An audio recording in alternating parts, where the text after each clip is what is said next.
Government snooping and loss of individual rights and privacy in the name of homeland security would be unnecessary. There would be no need for America to make the Middle East safe for Israel.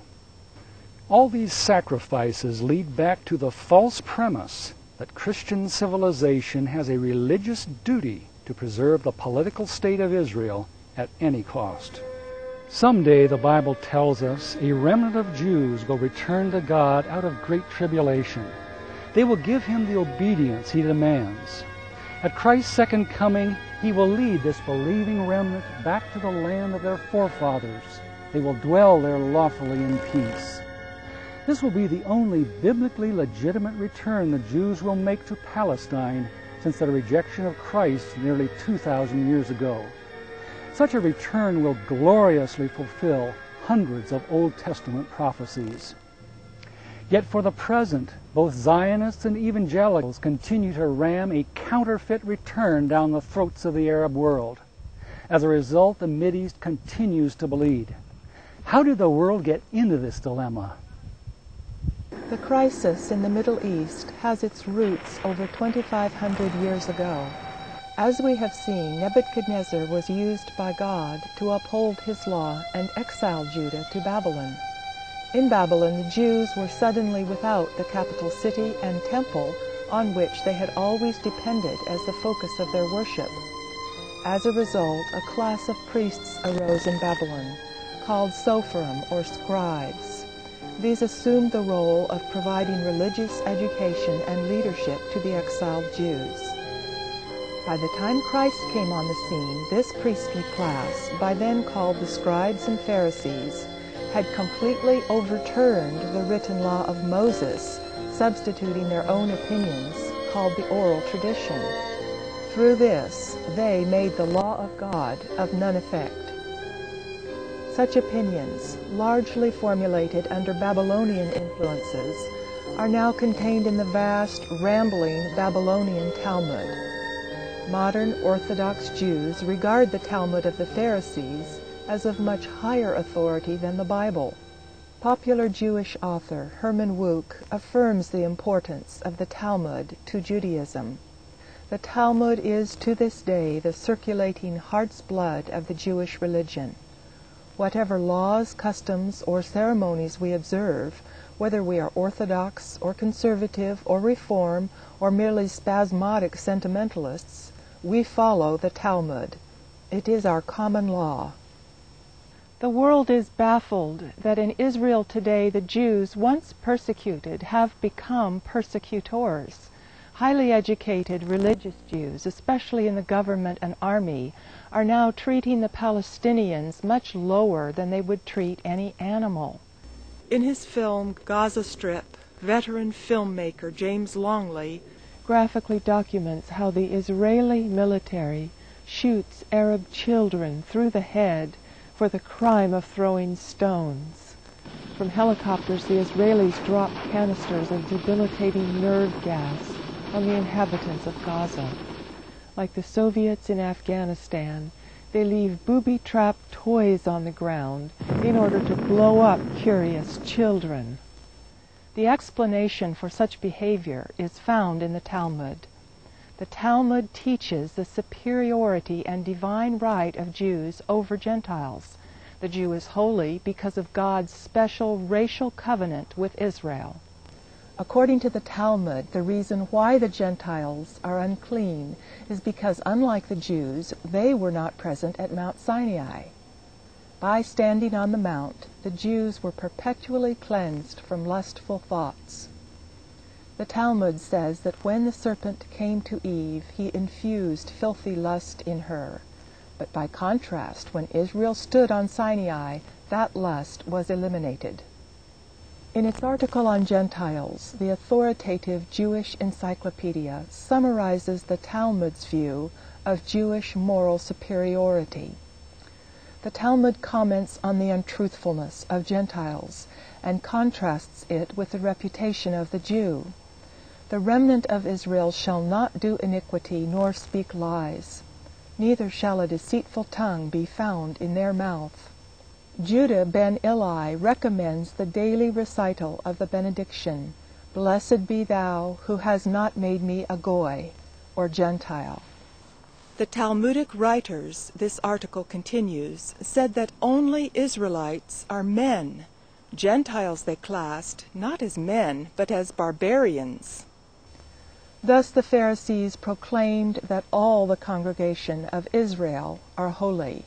They are so holy, the Talmud says, that he who smites an Israelite on the cheek is as though he had assaulted the divine presence.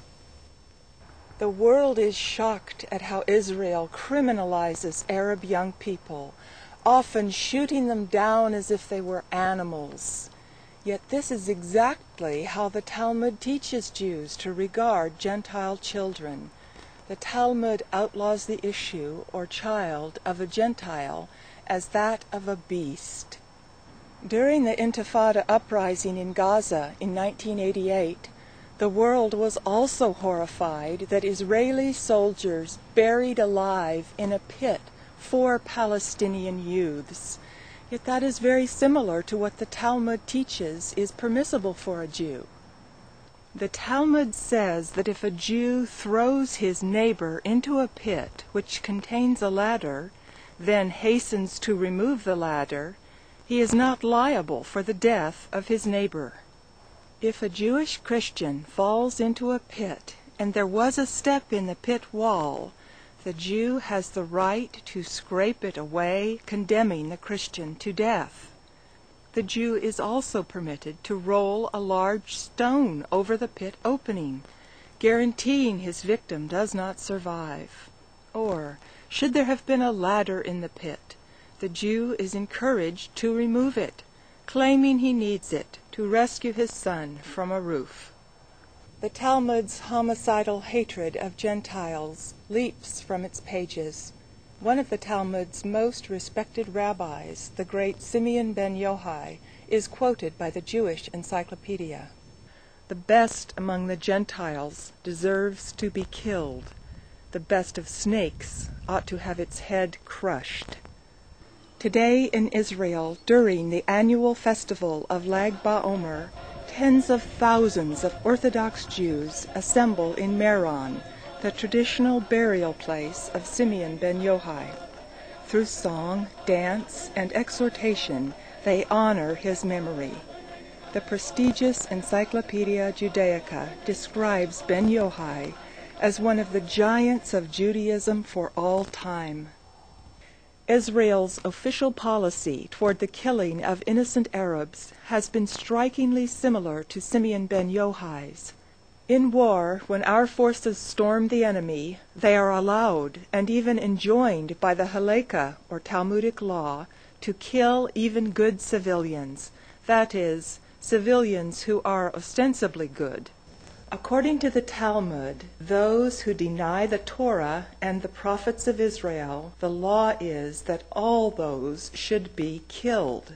And those who have the power of life and death should have them killed. And if this cannot be done, they should be led to their death by deceptive methods. The Talmud clearly does more than dehumanize Palestinians. It dehumanizes Jews. The Talmud is the scalpel that makes the Mideast bleed.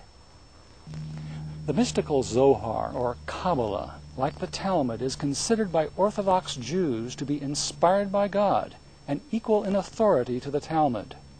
Many ultra-Orthodox Jews, such as predominate in Israel today, consider it of even greater authority than the Talmud. In the Zohar, the idea is everywhere repeated that Jews are holy beings, essential for the existence of the world. Gentiles, however, are demonic and less than human. The Zohar says, living soul refers to Israel, who have holy living souls from above, and cattle and creeping thing and beasts of the earth to the other people who are not living souls. The Zohar continues, the ass means non-Jew, who is to be redeemed by the offering of the lamb, which is the dispersed sheep of Israel. But if he refuses to be redeemed, then break his skull. They should be taken out of the book of the living. Here, Israeli troops treat captured Egyptian soldiers like the beasts the Zohar describes them as. Ordering the Egyptians to run for their lives, they shoot them in the back for sport. According to the Zohar, God rewards Jews for slaughtering those whom Israel regards as idolaters. In the palaces of the fourth heaven are those who lamented over Zion and Jerusalem, and all those who destroyed idolatrous nations. And those who killed off people who worship idols are clothed in purple garments, so that they may be recognized and honored. Only by the overthrow of the Gentiles, the Zohar asserts, can Israel regain its predestined position as God's Shekinah glory on earth. The Zohar calls Gentiles Amalekites. In a passage typical of many, the Zohar says, "They caused the destruction of the temple. So when God reveals himself, they will be wiped off the earth. Redemption will not be complete until